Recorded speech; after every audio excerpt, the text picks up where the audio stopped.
welcome to Mirror World episode 3. My name is Aker and I am speaking with Mugen today.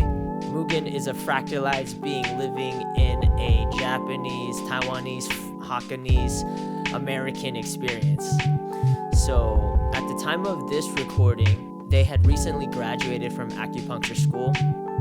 Having tattooed for around 6 years now, they are actively interested in the synthesis of those two fields. Other subjects that Mugen dives deep into are Taoism, cosmology, martial arts, and antiquity. They're generally Brooklyn, New York based, but after graduating from school, they're going to be on the road, become a nomadic tattooer, and I'm going to link their projects in the show notes so you can reach out and see if they're in your area if you want to work with them. They're on the lookout for land stewardship projects. If you have any connections with that, definitely reach out. I had a great conversation with Mugen, and I hope you enjoy it. I'll see you on the other side. Thanks for seeing me. Yeah, thanks for having me. This has been quite a while in the making. We have known each other for a long time, and I feel that we've both seen each other transform through a lot of phases, a lot of life journeys. Mm-hmm. And like I've had the privilege of kind of from the outside looking in, seeing you develop as an artist as well as following your studies with like medicine and healing. Mm-hmm. That has always fascinated me, and I've always wanted to just sit down with you and kind of like document this point in your journey. Okay. Because obviously you can't see me, I'm tattooed. Yeah, that's been an addiction of mine, like one of my vices. Yeah. But I'm also supremely interested in Chinese medicine, as well as just all healing modalities. And from what I can gather from the internet, and there's a lot of, in the West, there's a lot of influencers now that are being pushed by the algorithms. I think it'd be really refreshing to kind of like hear your experiences and what you've learned through your travels, your studies, your own like synthesis of everything you've had. Why don't we start with your decision to begin like tattooing? What prompted that? So it's actually kind of like an inception almost of this, different phase in my life. I feel like a lot of folks go through various phases of like death and rebirth throughout their life. Mm-hmm. And that one in particular was a pretty significant one because, I was kind of aimless. I was, when we met, doing kind of like just reckless things. Mm-hmm. And just, And for the record, this was in middle school. Yeah, it was like 2004 or something like that. Okay. So it was a minute ago. Mm-hmm. And I know at the time I was like 14, 15. I was just kind of like, running wild. Yeah. And then like a while after, in my mid-20s or so, there was just so much stuff that was happening that I was like, what am I doing? You know? And I really had to reconcile with that aspect of myself. So I started to just listen more deeply. Mm-hmm. And to be honest, it was actually quite a spiritual experience, almost like an intervention, where I didn't really have any control over it. I was working a job that was, the same kind of mundane type of thing that I've been doing about working restaurants. I worked some like kind of funky odd jobs, like underground stuff. Yeah. Okay. And then I walked into a shop that my friend was working at for a little while, and when I walked in, I had this euphoric experience where one of my friends and mentors had just literally glowed golden. It was really interesting, and I hadn't had that happen to me before. Yeah. So when I walked in, I just immediately gravitated towards him. I introduced myself, and he's been such a integral part of awakening what tattooing I think could look like, because in my mind it was very basic. Okay. And after meeting him and seeing his work, I was like, holy fuck, this can be so expansive. There's so much that you could do with this. So after that, I made it my mission to find any route that I could take to enter into this world. Mm-hmm. So and do you know what year was that? Like That was How old were you? probably, yeah, I was like 26, Okay. 25-ish. So it was probably, 2016, 2015, Mhm. somewhere around there. Yeah, and he was someone who didn't necessarily he wasn't really a mentor. Like, I wasn't his apprentice or anything. He taught me about, things that I could work on compositionally, some techniques here and there. And he really just like kind of helped to plant some seeds that allowed me to find my own way with things. Were you good at drawing already at the time? You were good at art? Like fine art? I mean, I did go to school for painting, but I never really considered myself to be good at drawing. Yeah. And I still kind of feel like I just genuinely think that there's so much more room that I can do to explore that, Mm-hmm. Since I was also going to school for so long throughout the time that I started tattooing, I basically started going to school for acupuncture right when I started like actually professionally tattooing. Mm-hmm. And so I think because I was balancing both of those, my progression as an artist kind of was just like not as rapid as it could have been if I had fully gone all in on that. But yeah, going back to meeting Anderson, Luna is his name.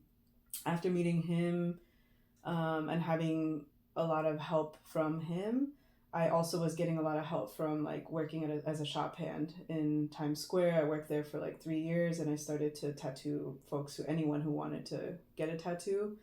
Definitely shout out to all my early folks that got tattooed by me. I still have like 2 good friends that got like some of the first tattoos I ever did. Right. And then after that I started working at a street shop in the South Bronx for a couple years. I met like some of the greatest people like I met in my life, and I still hold a candle like to them. After that I went to West 4th for like a year and a half, and then went to Saved in Brooklyn that has now closed down. And then I've been doing my private studio thing ever since. It's interesting how you were doing acupuncture and tattooing, like, not to belabor the obvious point of like they're both needles, right? Needlework, but in your mind, when you were kind of in, juggling those 2 tracks, like, did you ever at that time already see parallels between them, or were they still kind of like separate? How were they like combined in your mind? Yeah, it's a really good question because I've thought about this a lot. I think there's some components which, again, is the pretty obvious factor that they both combine needles. I think the thing that really got me into it actually was when I was a shop assistant in Infinity Tattoo in Times Square. My friend Rocky Lee, he now tattoos out of Seattle at Liberty Tattoo, and he was telling me that he showed me like Vanga, the Kalinga Filipina tattooer. She's like 106. Yeah, she's OG. Like, she does the So he showed me that, and then I think that also kind of put me on a path of looking at Otzi the Iceman, who maybe a lot of folks are like familiar with nowadays, but discovered in 97 in the Swiss-Austrian Alps, and was said to be like from basically like the Copper Age, so a long time ago, like 20,000+ years ago. Yeah, they found all these like little stick and pokes basically on him, right? Like, and they saw like he had like arthritis or something, and maybe it was like a healing thing. So what's interesting about that's definitely what like started to be like, these things do connect together somehow. There is like some continuity. I didn't know exactly like how many layers as I studied this medicine. It started to like just continue to just be like Thousand Lotus. You know? I need the layers. I want to know these layers. It was really incredible to just see. After I was doing more research on Otzi, he definitely had rheumatoid arthritis. They did this type of scan on him, and there's a tattoo anthropologist, Lars Krutak, and this other acupuncturist, I can't remember his name, but they teamed up and did a little bit of a breakdown. I definitely want to take it a little further now that I'm finished with school, and go into those layers a little more and understand what the points were. But basically he also had like parasites and like worms and stuff like that, so there's some points that were actually needled for that. He carried around like birch polypore mushroom for like igniting fires. He had specific herbs that were like used at that time for his ailments. There's like so many avenues to go with that, but that basically like started the overarching interest in it. And then a lot of personal things happened in my life that catalyzed my to discard fear and just move forward and just like, you know, push through. There's a lot of layers behind it, so I'm like down to go into it. I know that you spent a lot of time studying traditional Chinese medicine, and I remember, you know, it was just a lot of resources and bandwidth. I just remember seeing you going through it, and it was like really tiring, you know. Like, what was that like, juggling a full-time job and trying to go to school and I'm just feeling my eye twitching right now. Yeah, I honestly, like, straight up a lot of mental health problems, a lot of depression, a lot of real struggles, like, for real. Like, I this is the Asian in me where I'm another Asian talking about mental struggle. I just laugh. I'm like, yo, because you know it. You know it so well. Like, sorry. Yeah, it's just like pushing that envelope so far that it's just like I'm about to break, and I did break a couple times, but I still, because before I went into it, for context, like my mom got really sick, and that's also the catalyst. So she crossed over, passed away. Right before I started school, and that was like the impetus for me to go into school, was being like, I am doing this in homage to you, because she was the reason why I got introduced to Taoism and Chinese medicine or Asian medicine. And in school we predominantly learn traditional Chinese medicine. There is, depending on the school, there's some classical aspects of it that are like kind of sprinkled in. Can you kind of go over the distinctions between traditional Chinese medicine like TCM and classical Chinese medicine? Yeah, I'm definitely not an expert by any means, but at least the differentiation that I have been taught is classical Chinese medicine definitely goes to like the ancient texts, so like the Huangdi Neijing, like all the all the texts that were basically predating like 5,000-ish years ago, and like really and like really learning from those texts and implementing them into the practice. Traditional Chinese medicine is actually quite new. It's been, you know, after the Cultural Revolution, essentially it was like a reframed version to have more arguably eradication from the classical text or like the source material, because a lot of the source material talks about like thievish winds, like phlegm having to do with ghosts and stuff like that, you know, like the real spirits, like kind of what we would consider in the West, in the modern West now, is like kind of woo-woo, kind of like a little spiritual or something like that. Yeah, and I think for me, all of that stuff has always been real throughout my whole life, you know, and I think that, just real quickly, I feel really strongly about this, that so much of modern culture, especially East Asian or Asian culture, depending on where you are, has and is ongoingly becoming eradicated, but simultaneously like having that yearning to reconnect with what the original sources of these medicines are. Let's go. And so I think there's something really valuable in acknowledging that there was a breakage at a certain point with traditional Chinese medicine. It was implemented to become more clinical, to be more accessible in hospitals, to have more of like allopathic or like Western context. Right. So when you say there was a breakage with traditional Chinese medicine, you're using the traditional, that word with the lowercase t, right? We're not talking about the uppercase exactly T, TCM, as formulated by a modern China that's trying to integrate with like the international, the metropolitan or something like that. Yeah, and to like homogenize, in my opinion. Yeah. Have you seen the show Beef? Yeah. Okay, so you know, I forgot the main character's name, but he quotes a couple times. He's like, Western psychology does not work on Asian minds or something like that. Yeah. So I would love to talk about that, but putting a pin in that, what do you feel about this thought that like Chinese medicine or Asian medicine or medicine of different regions only work in those regions, and like it's hard to translate a like a Huangdi Neijing to say like North America, and in a North America that's changed so much in like with many different people, many different tribes coming in and out, right? From my learning of CCM, it seems like it's very regional. It's like talking about the seasons. There's like 4 seasons, and there's like certain foods. Actually, there's 5 seasons, excuse me. Yeah. Right? There's 5 seasons, and there's certain foods you eat during certain seasons. And, they're not going to be like, you got to eat some tomatoes this time, because tomatoes didn't exist in China, during the time they wrote this book, right? How do you kind of parse that? Yeah, I think that's definitely an ongoing conversation in this particular medicine community, and just, I think, generally speaking, because let's say we even have the equatorial factor, right, where China predominantly was on the northern hemisphere. There's also components of like people talking about, like, if you look at the ancient texts, like north was actually south and vice versa. So like now Explain that. So for example, if we're looking at the 4 cardinal directions, usually we have northeast, southwest, but north would be associated, and the center would be earth, right? Earth would be yellow. North would be black and would be associated with Shuangwu. And then the west would be white or clear and have to do with Baihu, the white tiger.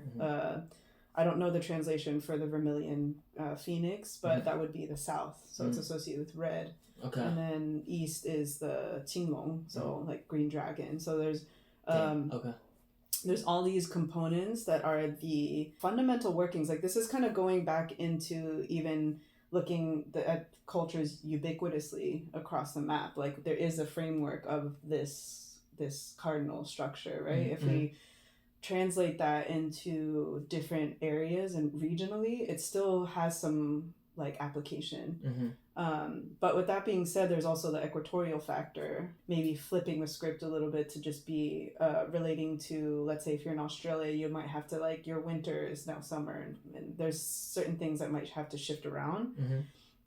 And I would say, like, yeah, definitely the foods and things like that, the herbs were all like originated in China. And I think there's like a certain recognition also of central China being like the earth, the yellow. And that was birthing the 4 directions in China, and what was China at that time. Yeah, because China at that time is not even China of today. Yeah, far from. The borders have shifted so much, So when you're reading Huangdi Neijing, you're just like, wait, I don't even think I have enough basis to even start to try to decipher what this person is, or these people are writing, because I don't know where they're drawing the boundary. But it was still a great study. It's fascinating to hear how they related to health, and like what it meant to them for like 保养 with how do you say 保养? I don't know. maintaining vitality or something like that. Oh yeah. Right. But when you have China being yellow in the center, when I kind of step back, I see, well, everywhere is the center to somebody, right? Like, if you're here, you're the center, and then you have the cardinal directions, or if you're on the other side, and if you're in Australia, and everywhere had their own, maybe it wasn't as formalized or systematized as even Chinese classical medicine, but like, I feel everyone on this planet had people healing each other, and like trying to mitigate ailments or increase like utility or happiness with like their community. And so it was all very regional before we have this like totally globalized system, like where we can have any type of food we want, that we think we want, right? Because a lot of foods have gone away or are hard to get. Because now I think you're post like Chinese medicine, right? You've studied a lot of other types of like worldviews, like healing worldviews, and you've traveled many different places to go be exposed to like other modalities. Yeah, can you like talk a little bit about moving around this planet? And I think that in and of itself is such a privilege, right, to be able to do that. And I definitely like work my ass off, but I also did come from privilege, so there is like some level of kind of relocating or orienting certain things so that I can facilitate that. But there was something that I did want to talk about really quickly before that, in relation to like those more regional things. I think that that's like something that has to be a strong emphasis, that even though this medicine is potentially universal and global depending on where you're taking it from, like let's say if you are in a certain area that is maybe more arid or and globally more arid, you know, and then they might have foods that are more of a specific color, they can still treat those four directions or those organs that are related to those four directions. So there is some continuity, I think, in that's important to recognize. At the same time, I think it's also extremely important for us to remain or to revert. And revert is like maybe not the best word, but just to refocus and reorient ourselves to locality and to like, you know, resourcing things in a way that is understanding those ecosystems within themselves. In terms of like my travels and things like that, I've been like so fortunate and so blessed to be able to like have such a rich chance to go travel, you know, like since I started tattooing, I've really wanted to travel again because there's a huge chunk of time where I wasn't able to do that. And I think tattooing is like one of like a superpower. The fact that you got into tattooing, but you're also interested in, you know, these other facets, it complements each other, because now, you know, you can travel and tattoo, like support yourself, but also you're going to be seeking out certain types of knowledge that I don't think is very mainstream. Why would you do that? Why would you go to such a far place and go try to spend time with these people? Don't you want to do this thing, which is like what everyone else does, you know? And that's what I find really fascinating, right? The Venn diagram that you have. Yeah, I appreciate you bringing it like to that point of view, because for me, the significance or the importance of these things, and being a person in an Asian body, there's certain areas that aren't necessarily like mine to represent, right? There's also an importance of uplifting and continuing these practices that are literally dying out. Under assault. Under assault, yeah. And a lot of the folks that are tattooed and are the ones prolonging these legacies essentially are in their late 90s, hundreds maybe. You know, they got tattooed when they were like 6 years old. I remember I knew some people when I was, you know, growing up in China. We had a helper, basically. She would come, but she had a tattoo. Oh, she had like a 3 dots on her arm. Do you know where she was from? She was from Anhui. Oh, right? okay. And I was like, what is that? I was a little kid, and she was like, oh, this is my village symbol. Wow. And I was just like, what? She gets tattooed? That's so cool, you know? Yeah. These tattoos, obviously, I have my own thoughts about tattoos, but it's fascinating to see how tattooing is not always just about a signaling of, you know, wealth or lifestyle. It's like tribal affiliation or ancestral affiliation, like the OG stuff, or maybe healing. I don't know. I don't think she had a tattoo for healing, but I remember she had a tattoo. She also had a scar, you know, that was from, I don't know, some sort of cutting or something like that. So like scarification? Scarification, yeah. And then, you know, you can get into like modern forms of scarification, which is like, every time you meet like a, you know, 50-year-old from Taiwan, they'll have like a vaccine scar, right? It's like a badge of, you know, it represents their generation. I think it's like, whoa, you know, these things are whispers of like certain information. Yeah. Sorry, I cut you off though. No, not at all. I mean, I just remember seeing that on my dad's arm all the time, being like, what is that? You know? Right, yeah. The thing that really draws me to these tattoo practices is the integration, whether it's like an indelible marking to really like bring forth that understanding of like, say your IE or your helper, your caregiver was like someone who got tattooed to know where her village is from and to have like this kind of like familial tie in a way.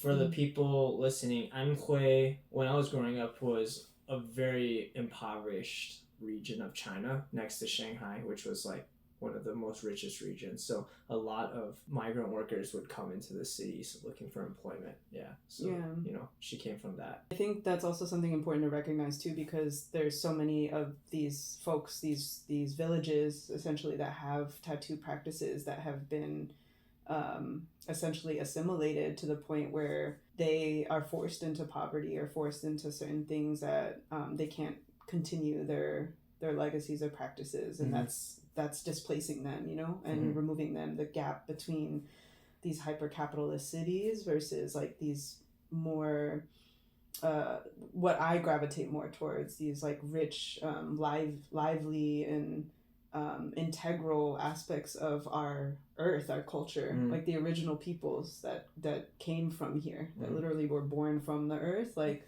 that's something that's so important for me to constantly support as much as I can as a person in this body, you know. Even So when you've been traveling and you're kind of seeking out the knowledge, does anyone come to mind, like someone who made a big impression on you in relation to tattooing? Yeah. I would say it's still, because I'm still in the beginning stages of that journey. I think since I've graduated, I really have goals to make that more documented and more intentional in terms of like working with other folks to create a space for representing those people who practice those tattoos. And when you say those tattoos, can you kind of, is it possible for you to concretize like what you mean, those tattoos? You know? Yeah, so it's like tattoos that are born essentially and nurtured in these smaller villages using tools that are handmade, that aren't machine operated, you know, so like hand poking, hand tapping. What is that called when you know, you have modern tattooing? I don't know if these are the right words to use to describe like the two epochs, I guess, like traditional tattooing and modern tattooing. Like how would you, within tattooing right now in the industry, like how do you guys talk about it? Because I'm just I'm a consumer, right? Yeah, I mean there's a couple distinctions even in like modern tattooing. Like there's coil machines, right? which are originally based off of an Edison model of like a pen machine that was then turned into what the current coil machine is, which is when my first tattoos were on that. Me too, yeah. And I learned on a coil first, and I'm glad I did, because I do love working with those, but the technology since coils, from coils to... Because actually the rotary machine is the one that was first based off of the Edison model, but the coil machine was kind of like a bifurcation of that. Okay, yeah. But the rotary machines are being like evolved into being these like pens and things that are just like so wireless. I have a wireless machine, and it's honestly it's pretty amazing because you can go anywhere. Yeah. I mean, that's all to say that there's a whole like school of thought around that.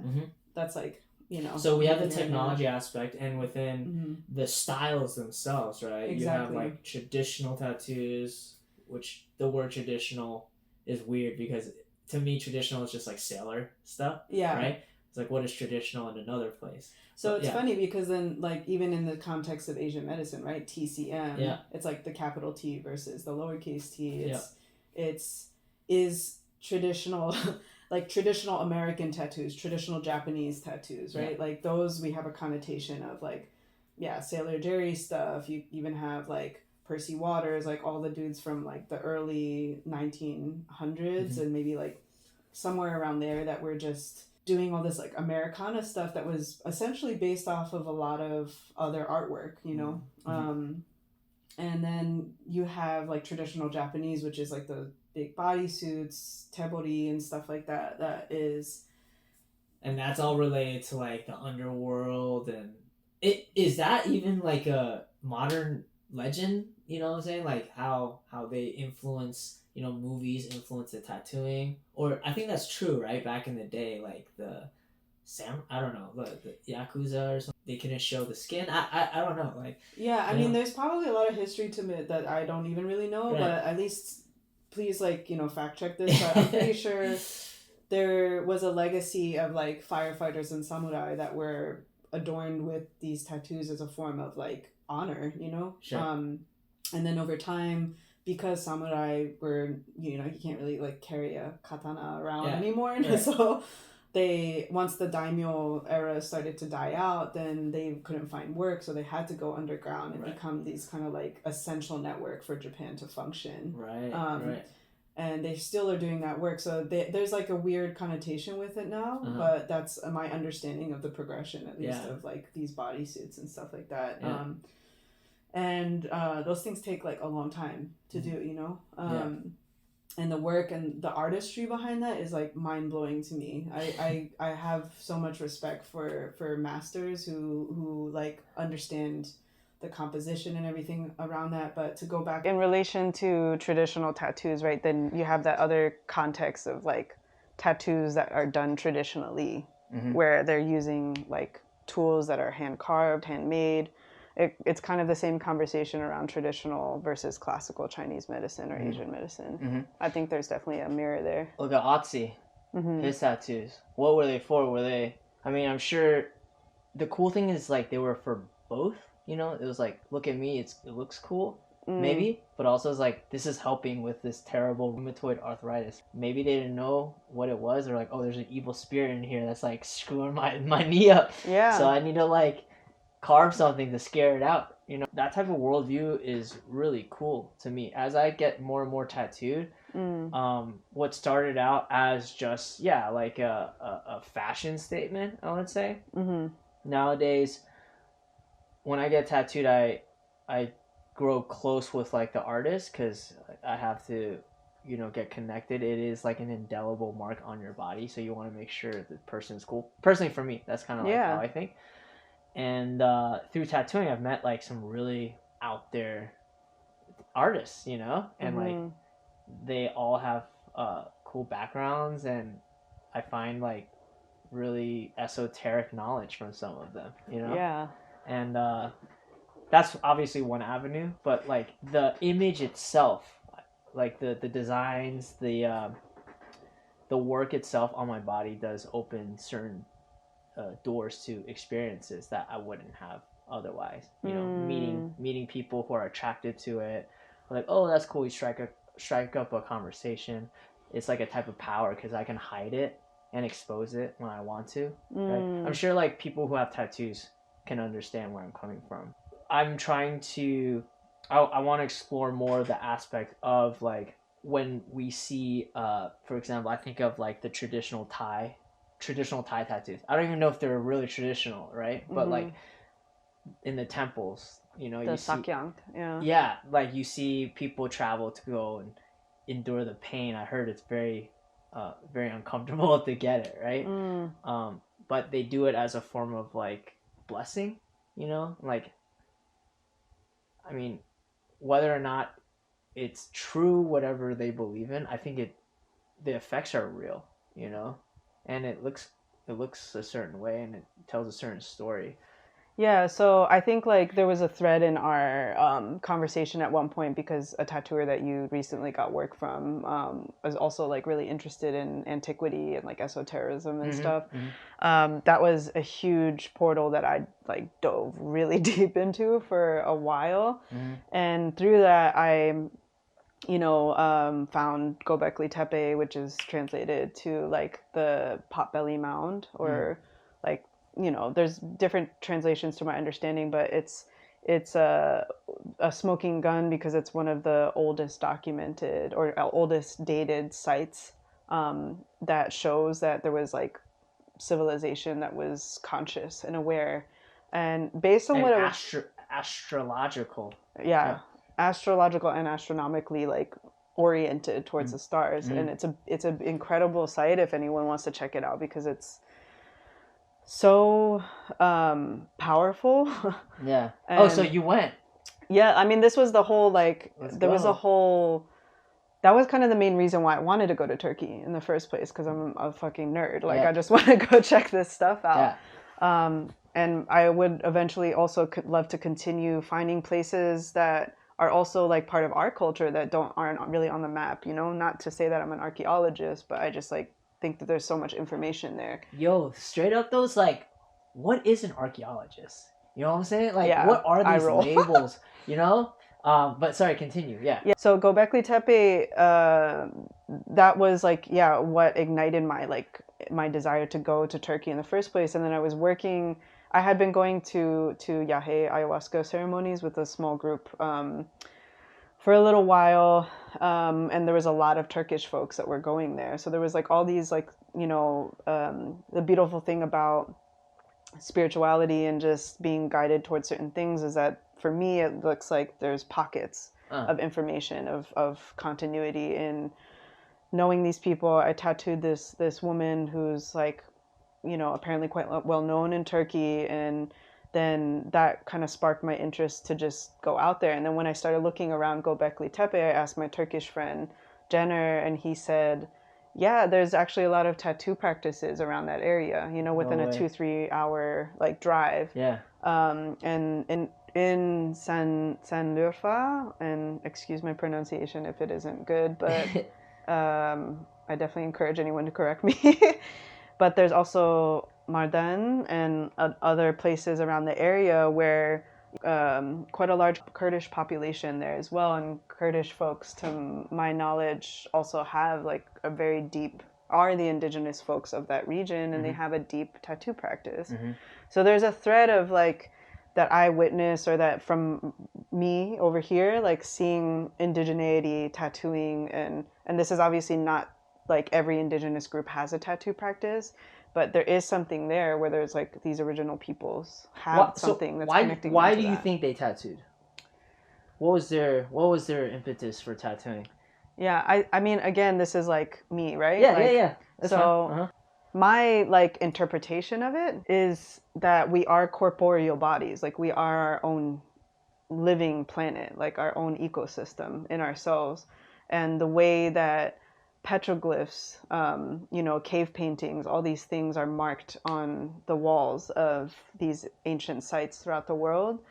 There's a reason why that's done, is to kind of like show progression of time, or to connect with something that is beyond us, It's like what my feeling around it is like why we're the La Salle caves are still known to have those paintings, and it's known to be a huge thing in France, where it's usually referenced quite a lot. And even in like the Hopi Reservation, there's petroglyphs. Like any ancient site, a lot of ancient sites that you go to, there's petroglyphs, there's carvings, whether it's through scarification or tattoos. I think our bodies are a semblance of that, a mirror to that.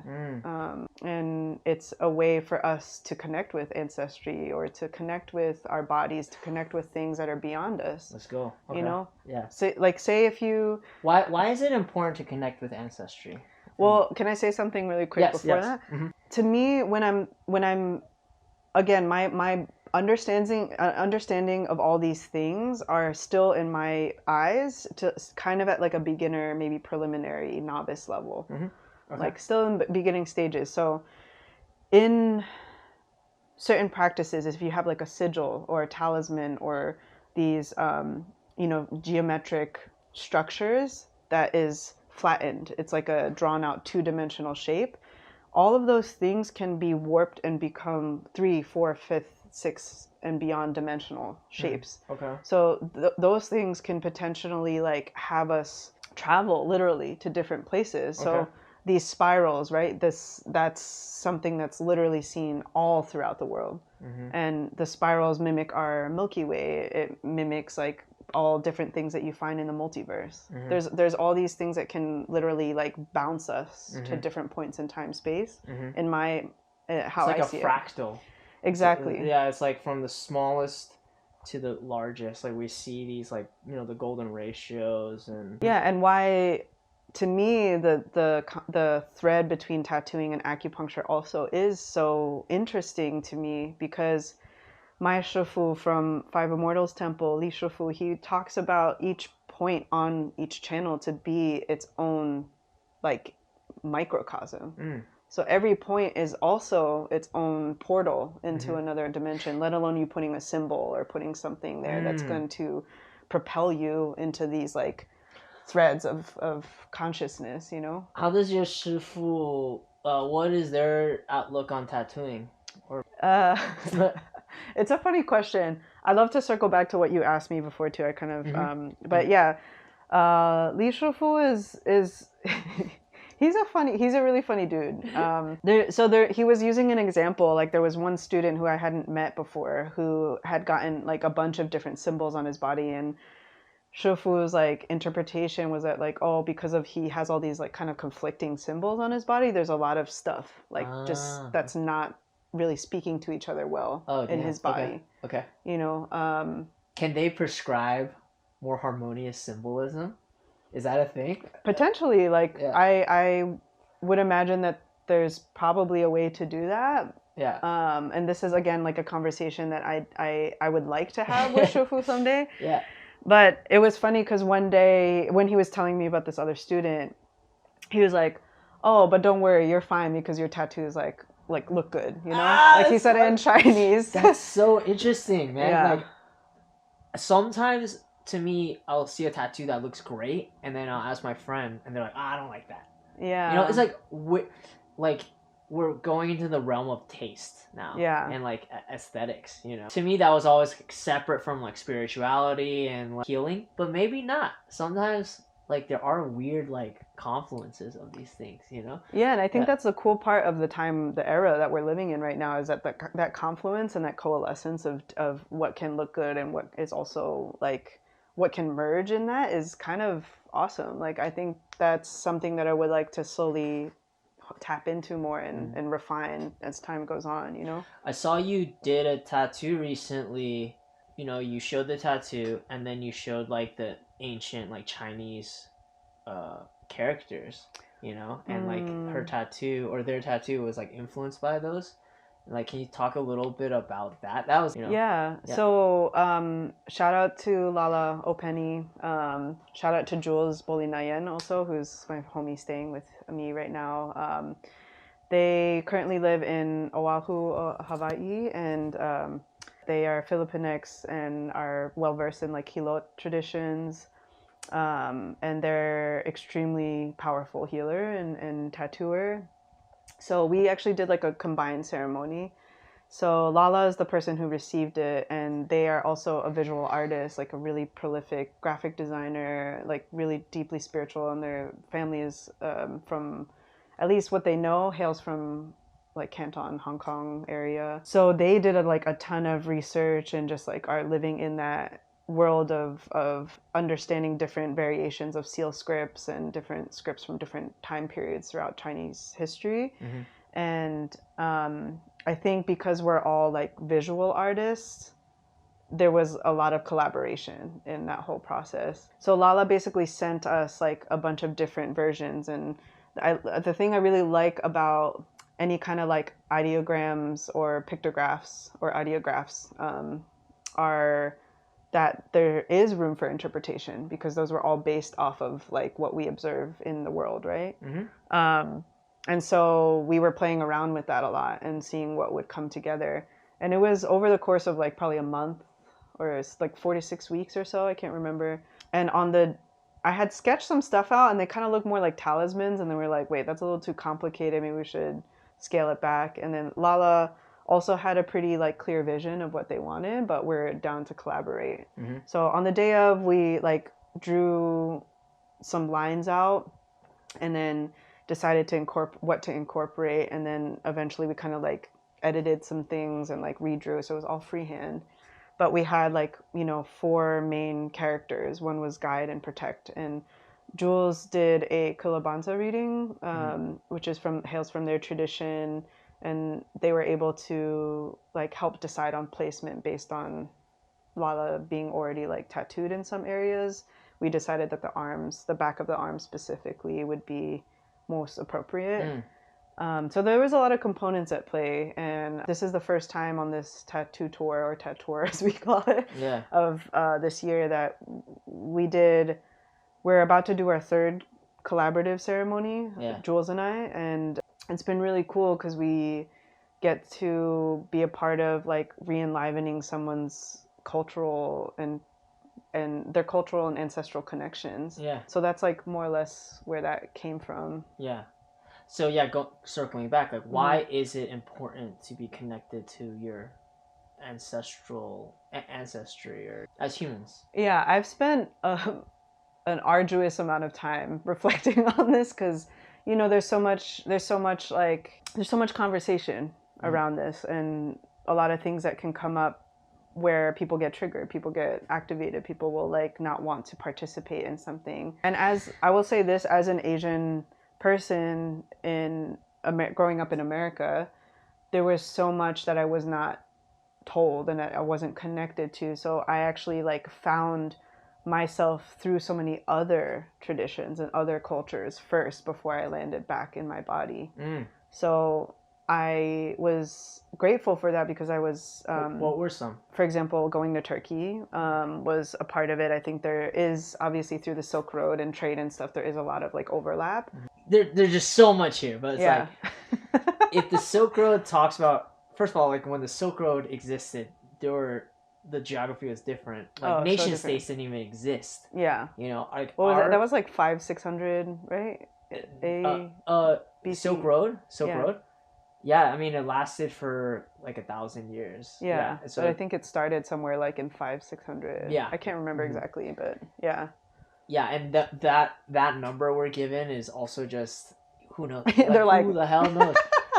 But like, yeah, our national boundaries, that's a weird concept. And then like, you know, Göbekli Tepe, you know, talking about that, it's like, who are those people?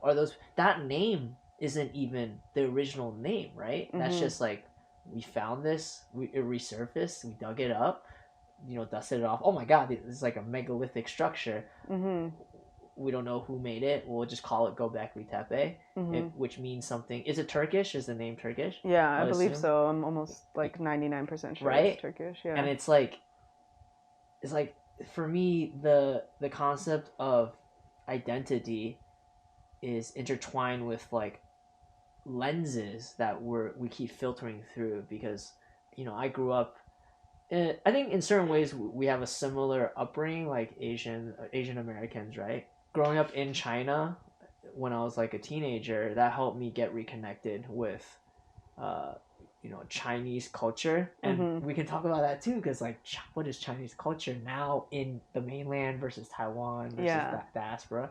So we have a lot of pins here. It's super pin. Yeah, that's right. But that's real. So like really quick about I think the beautiful thing about the Silk Road. So for example, when I was in Egypt and Turkey, I didn't find this because I didn't get to see it at a museum or anything like that. But in Egypt, I found cupping. I found you know, these medicines that like.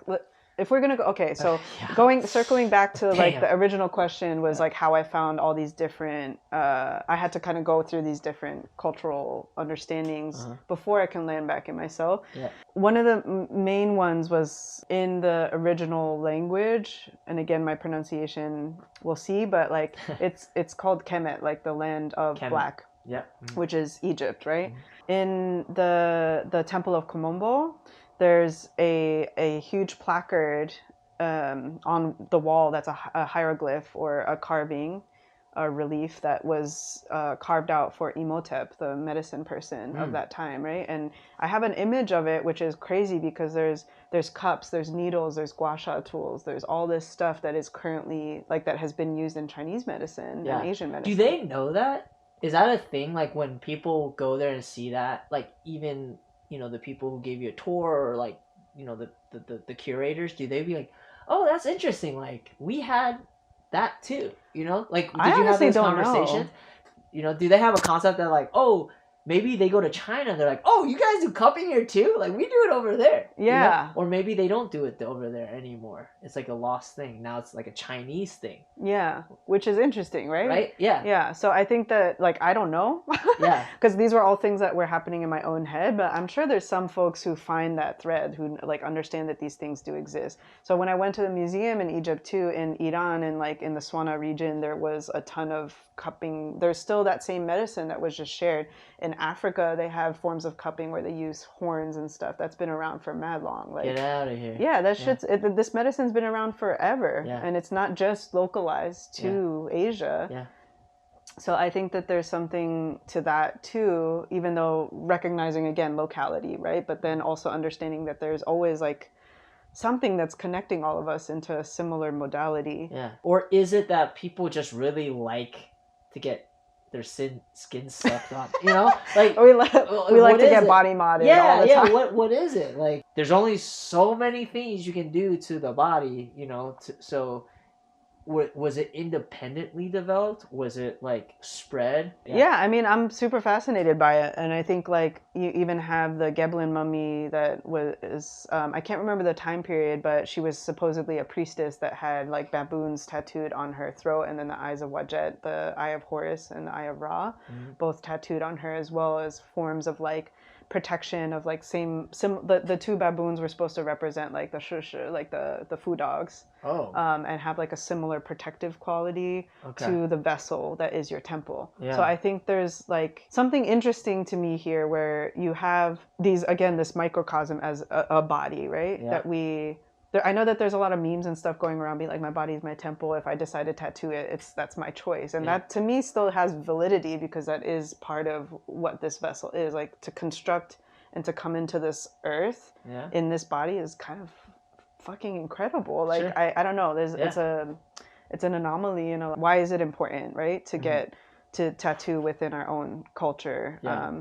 Or get connected to your ancestry. Yeah. That's a big question. Yeah, and this is a project actually that I have been like really sitting with for a while, that now that this is a future like 5-10 year plus project that I want to start working on, is to really document people's journeys with their own ancestry, whether it looks like actually going back to their homelands or receiving tattoos or receiving like finding a teacher or things like that. I think that's something really important for our diaspora to like to show our own stories through that. Still formulating what that looks like, but it circles back into why I personally, again, going through that really arduous and like lengthy, and oh my God, I went through so much like mental breakdown just thinking about all this.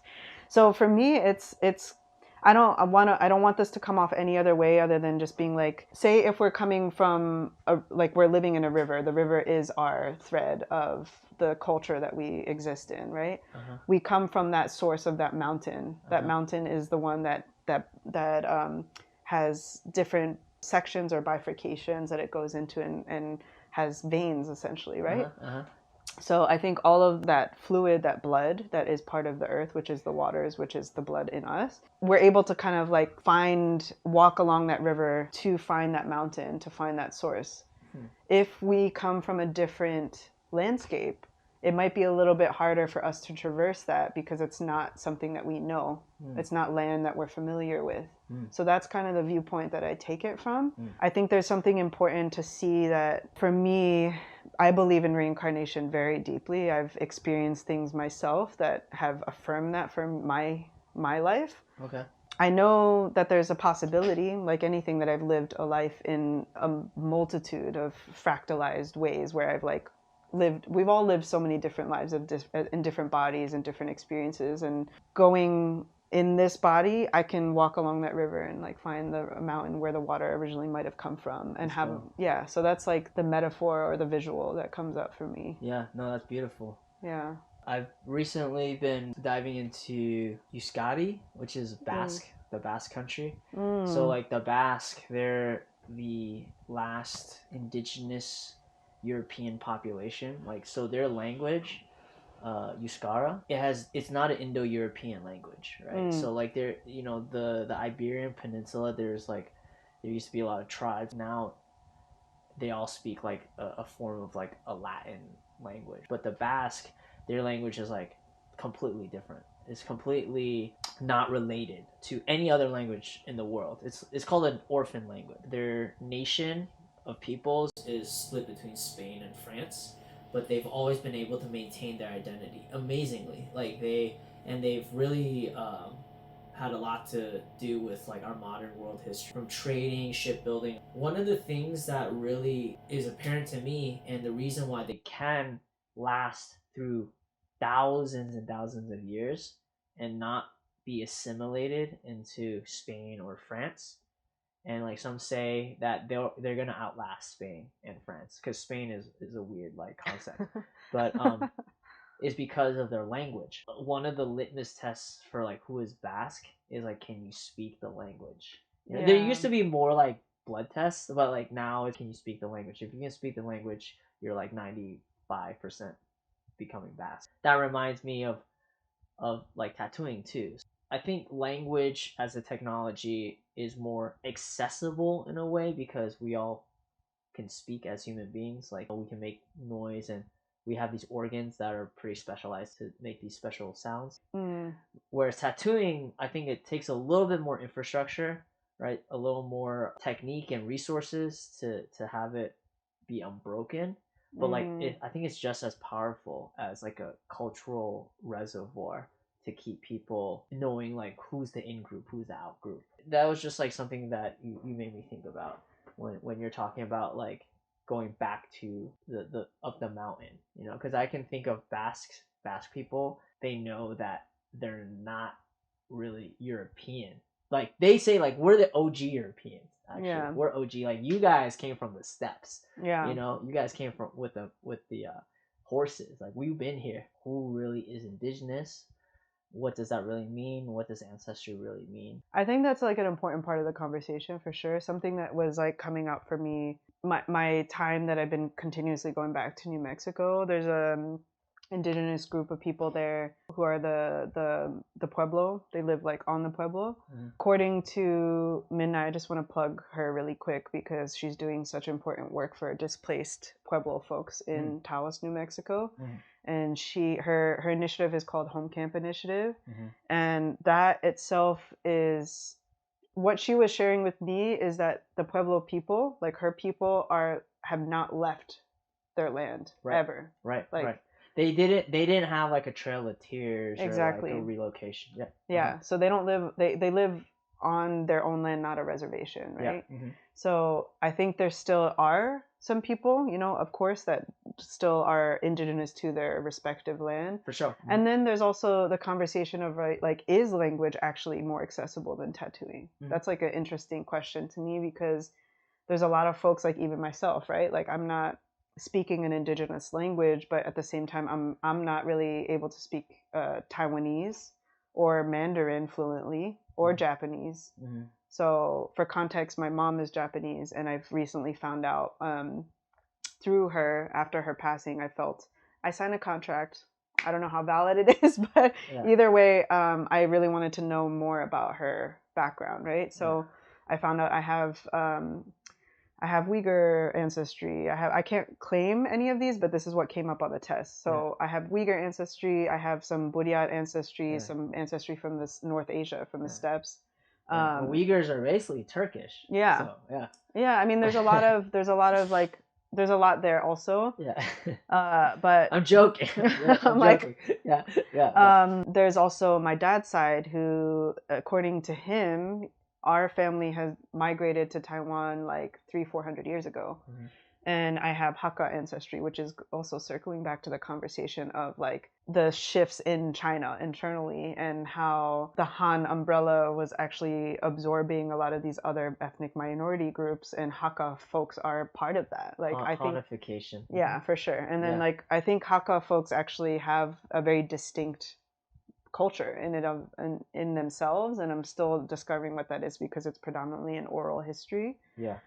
Transmitted through oral history and food and things like that too. But maybe like for myself, like because I don't speak these respective languages, right? Like nothing against my dad, but I didn't find out that he even spoke Hakka until last year in November.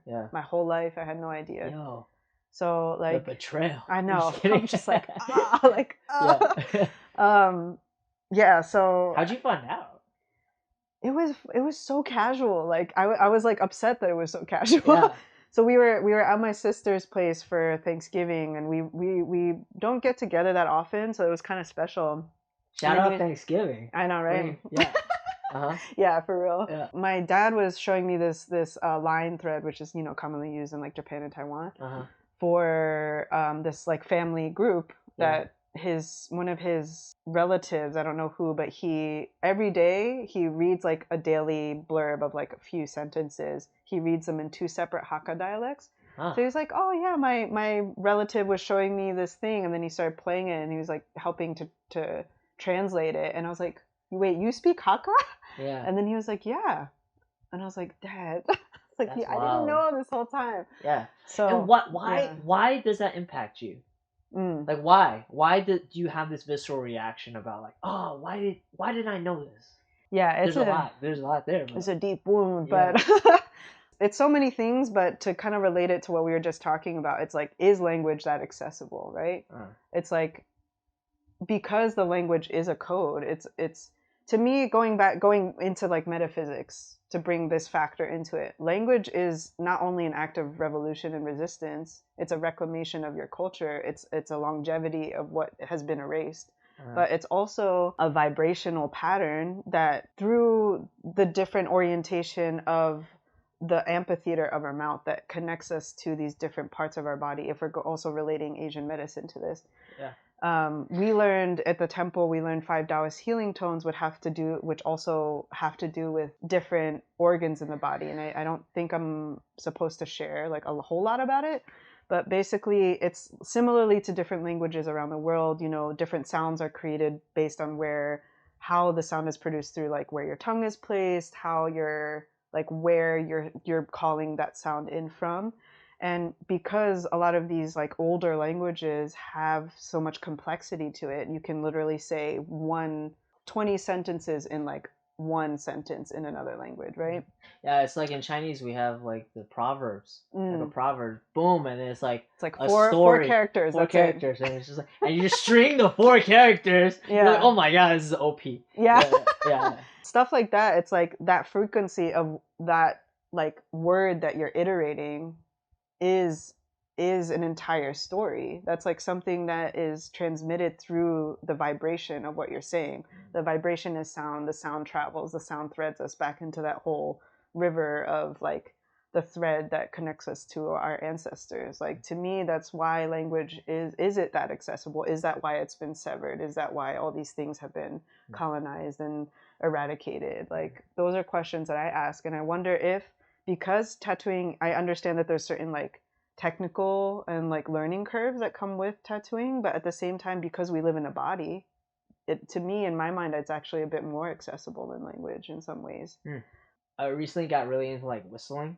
Oh, nice. And I'm like making sounds with my hand, like learning the big bird whistles with my hand. It's like cool. Been cool. It's like been like this breathing practice. I get like dizzy, you know, because I'm like going so hard. I showed my friend.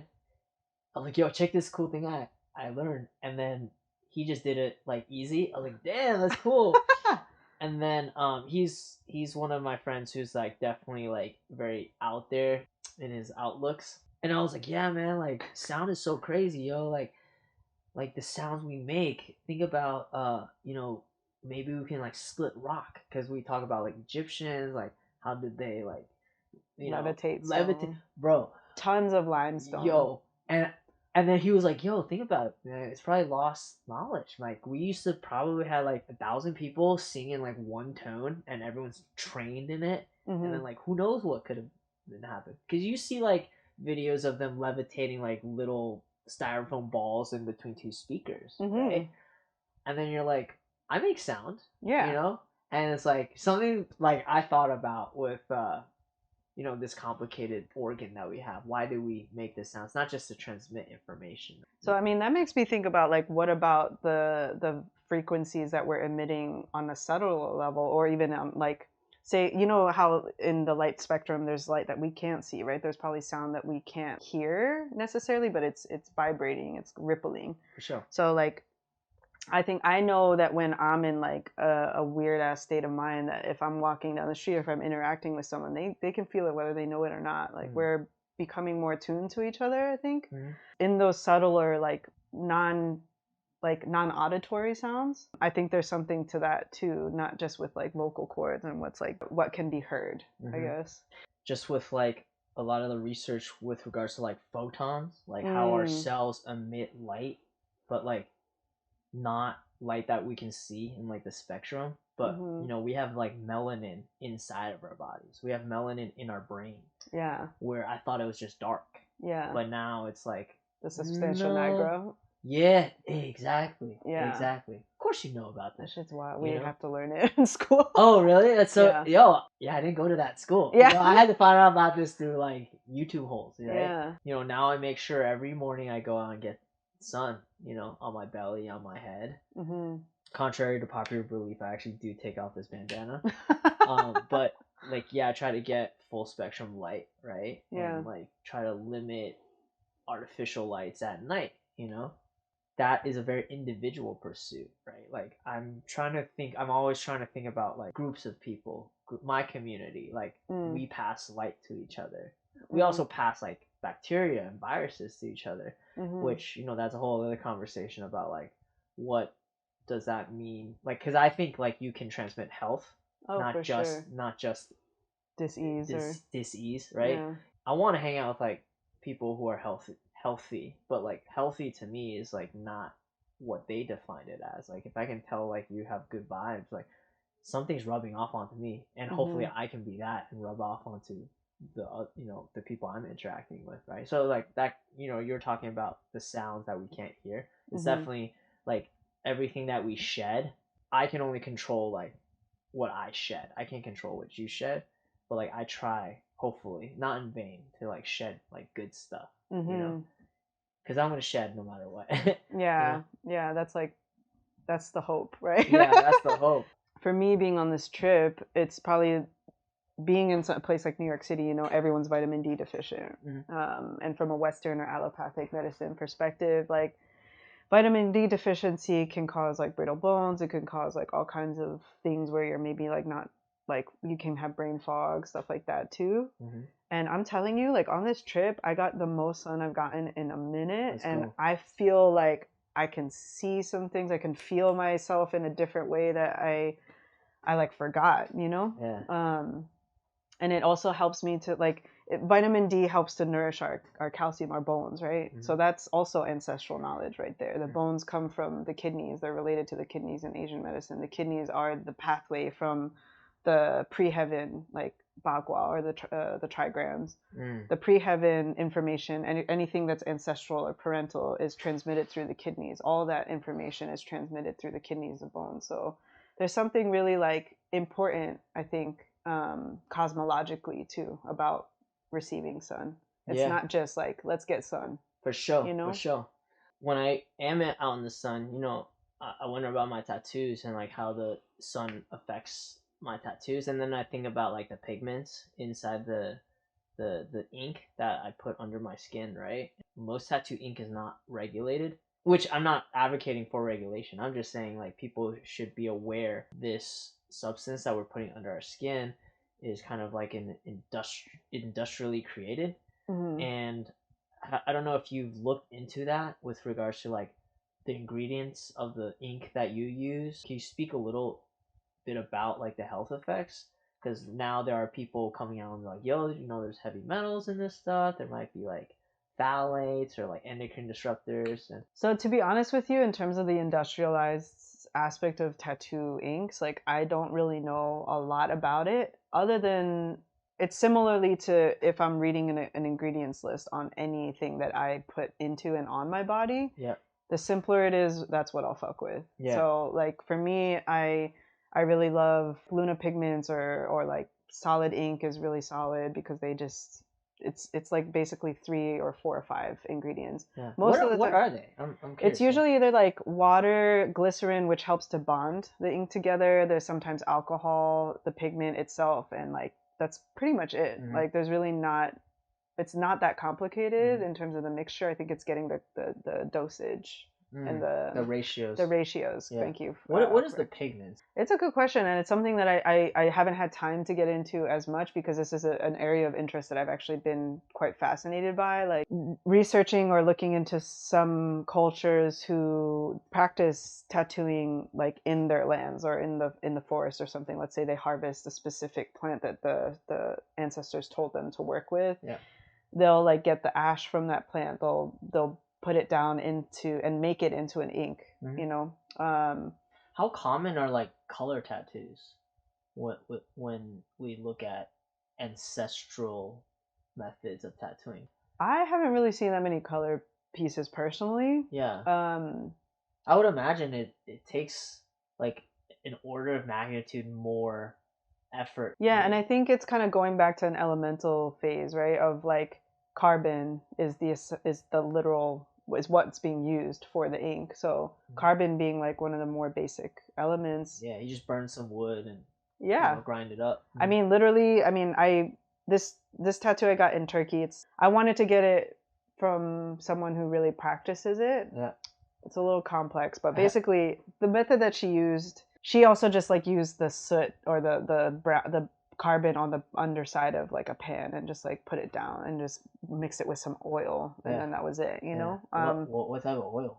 I think it was just like olive oil. Damn. Okay. Yeah, and then that sounds about right though. Yeah, it's like it's like glycerin. There's Yeah. still some binding factors. So traditionally, some people will sometimes use like lard or like fats or plant glycerin of some kind. Yeah. So this is an area of research or self-experimentation that I would like to do in terms of making different like inks out of certain herbs maybe, or things like that. I'm kind of interested in. I haven't really explored that yet, or gotten into that yet. But for at least like what I understand of the chemistry component of it is that carbon is so dense in its nature already that the color particles and the particles of carbon are denser, therefore it's easier to put into the skin and it can last longer.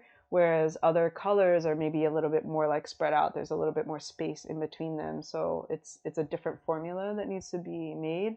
So I think that's partially why maybe black is also used throughout. And then in my mind, I'm also like, okay, black kidneys. And then it has to do with like ancestral stuff. I'm like, yeah. So who knows? But that's maybe one aspect of it. To me, like color tattoos are very different from black tattoos. And you know, I come from a consumer experience because like I get tattooed, I don't tattoo, right? But I am interested in the thing I'm putting into my body, and sometimes it's a hard conversation to have with the artist. I'm like, hey, can you make sure like your ink is legit? I'm sure they believe that they're putting in the best product they can, right? But there's just so many, you know? Yeah, there are so many, and it's like there's certain things, I think, because again, like what I put into my body, I'm very like specific about, and I would like to even refine that more, that I think there's certain smells and sensitivities to me even like holding a bottle of ink that I'm like, nah. Like I know that it's not going to be something I want to put on my body. Have you ever like brought a bottle of ink to an artist and like, can you use this? I haven't personally done that. I think because like from an artist perspective, we're so used to using our tools, right? Yeah. So you're like, well, I can't guarantee the quality. You know? Yeah, because I've worked with some inks that are really good brands, but just because of the nature of the formula, even tattooers that have been doing it for 15 plus years are like, yeah, I can't use that one because it just doesn't work very well. So I think because I tend to buy ink from like tattooers or people who make it, even if solid ink is more factory made, it is very simple. So that's probably like one of the only factory made ones that I use. But like Luna Pigments or like Waverly, these like more, or even like El Blanco, which is like the white ink that Dr. Claw makes out. They really like are just like kind of tried and true. They care so much about tattooing. They want it to be like good, you know. They don't want there to be funky stuff in there. I remember when I first like did my first tattoo, I bought like, it's a bad story, but I bought like a kit, right? With my friend. I was like 18, 19. I didn't give a fuck about anything. So we just bought the kit and we just started tattooing each other. And then like, sure enough, like a couple weeks later, I started to get like some little bumps around where I tattooed. I went to the doctor. They're like, yeah, you know, you got an infection. I was like, damn. So like some of the inks in there aren't regulated or they're not like tested. And it's one of those things that it's like, if someone's really passionate about something, I'd imagine that they would do their best to do their best, basically. The libertarian in me is very happy it's not regulated. Because there's more room for people to voluntarily be good. There's, you know, buyer beware. Obviously. I think there's a lot also in that conversation too, because it's like, for example, if I were to ever go into trying to make my own herbal inks, potentially, that would have to be regulated, right? And then I couldn't. Well, you could, right? Yeah, you could do it because there's more room in there.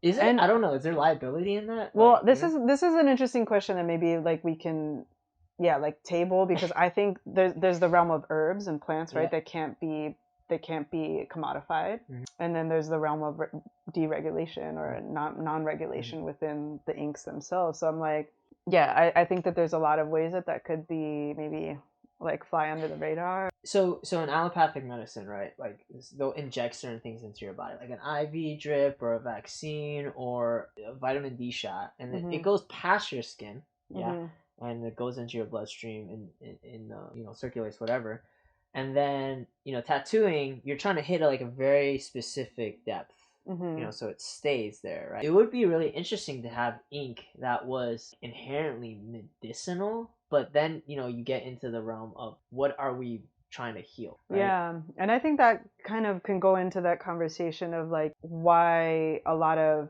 allopathic medicine doesn't apply to this context. For example, Asian medicine, acupuncture is all very hyper individualized, where even if there's prescriptions for broader things, there's also like the relational aspect. Like if I'm talking to you and I know that you're experiencing something specific, I know your constitution, I know things that you like, maybe I know your astrological like chart, then there's certain ways that I can maybe formulate something that is hyper customized, bespoke, for you. Exactly. So I ultimately would love to really only stick with like 5 major herbs in if I were to make inks or something like that to treat in this structure of like a 5-element theory or 5-phase theory. So let's say if you were needing wood or green, the color green, and you would need support for your liver, which is associated with that organ, that element, rather, then maybe I would find a way to dry out dandelion and then get all the leaves and then get enough of them to powderize it, to burn it down to an ink, and then there's a certain method I guess I could try, but this is just all experimentation. And then maybe there would be certain points that I would cool. Y'all heard it here first. Yeah, so maybe I would tattoo like your feet where there's certain liver channels or certain points that might help to supplement that or treat, there's like all different methods that I could use to maybe like either tonify your liver or your wood or something like that. So what you described though to me is the foundation is old, but like it's this spin on thing. Did they do this back in the day? I remember like I would see people get acupunctured and then they'd like burn stuff over them, but like they wouldn't do what you're describing. People who practice this would never, they don't have the technical skills to like first of all make the ink and then like put it into that spot with the tattoo gun. I think like in my ideal, in my mind, just really quick, would be like if I were to have a space where all these herbs were growing, I would love to have someone come for like a week or more, so we spend time with the plants, we spend time to diagnose, we spend time to create the inks, to decide on the design, the placement, all this stuff. And it's like it's a process. It's not just you come and walk into a shop, you pick flash off the wall. Like that's also really, really cool. That's part of tattoo history. But my feeling around it is that I think there's a lot more to it that I would like to tap into. And I think to answer your question, yes, the first instance outside of Otzi that are current people who are practicing this are under I believe the Dayak umbrella of the Kayan people, Kayan, who still practice tattoo acupuncture for, at least from what I've read, for like rheumatoid arthritis or for joint pain. Where are they? What part of the world? They should be based in like Southeast Asia. I think in Indonesia. I'm almost sure it's in like the Indonesia area. Yeah, my team will fact check that. Yeah. Yeah, I appreciate you.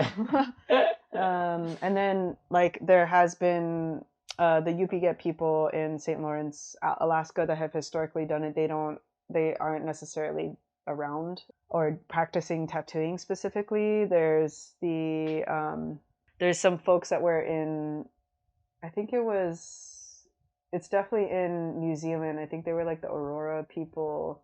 They have been since unfortunately like wiped out. Yeah. The Ainu even have some practices where they supposedly incorporated some acupuncture points with their tattoo practices. Yeah.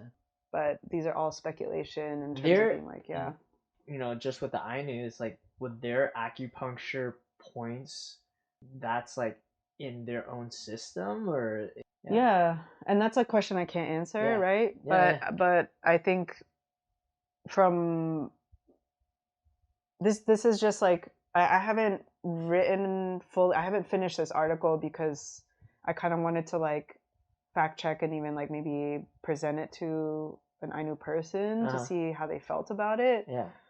But I mean, all I can really say is that from my own geek out moments, I know that they are connected with like the Yumon people and those sculptures of these like kind of amphibious like frog looking statues. Okay. Which got me into the character like Mung for the radical for like amphibian.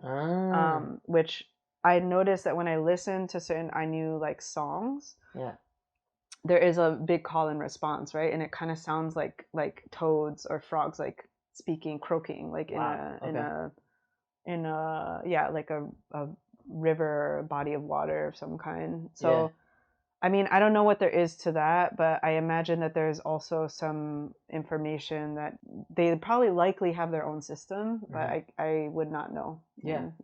I mean, that's something for me to explore further. Like, there's a lot of things you're giving me that are going to occupy my time. Before we wrap up, is there anything that you want to tell people? I think this is a cool like document of like where you are and where you're going. I'm very happy to kind of play a part in it. Yeah. But like anything that you are excited for in the next 10 years, where you want to go with your practices and like what you're looking forward to, really. Well, I also just really appreciate you having interest in what I'm doing, because it also helps me to like keep going, because like sometimes I'm sitting in my room, I'm like, what am I doing? You know what I'm saying? It's like nah.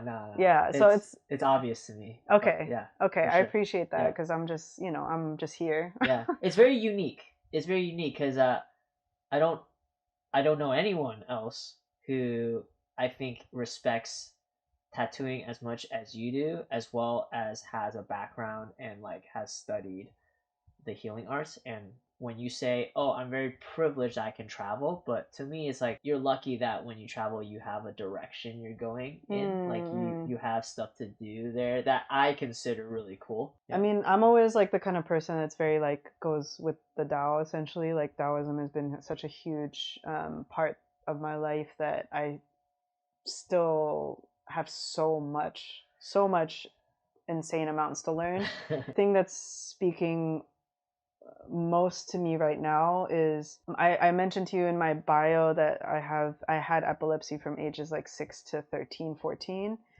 and that was really informative in terms of like the trajectory that I see myself in the very near future. Basically, mentioning the genealogy test with my mom, I was talking to my friend Frog, who spent time in Mongolia with the Dongba tribe, and we're currently trying to plan a trip to go to Mongolia together. In Buryata, it's the largest indigenous group in the Siberian region, and they're known for having shamans who channel through epileptic trance. And I've always known that epilepsy for me was never just like a medical condition. Like there was something happening where I'm just like, holy fuck, my mind is being cracked open. Like, oh damn. Yeah, that's like a whole other thing. Yeah, for sure. So that's damn. You got another hour. No. So there's like a whole. I'm happy to do like another talk to at some point. But that saga is something that's helping me to find threads again through another version of my ancestry through Northern Asia, because there's also a lot of practices there.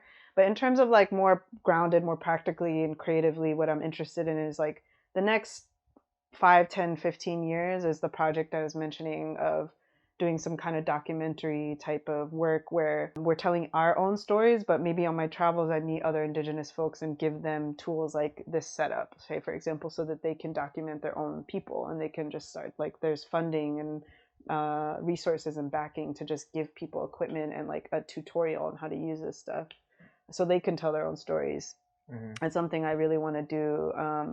There's also like I would love to actually like write a book, whether it's creatively or through research. There's a lot of information that through the collaboration of like putting together tattooing and acupuncture, collaborating with the clients that I work with, that I learned so much from. Like my clients have informed so much of how I like tattoo, how I do everything. Like I wouldn't be able to do this without them.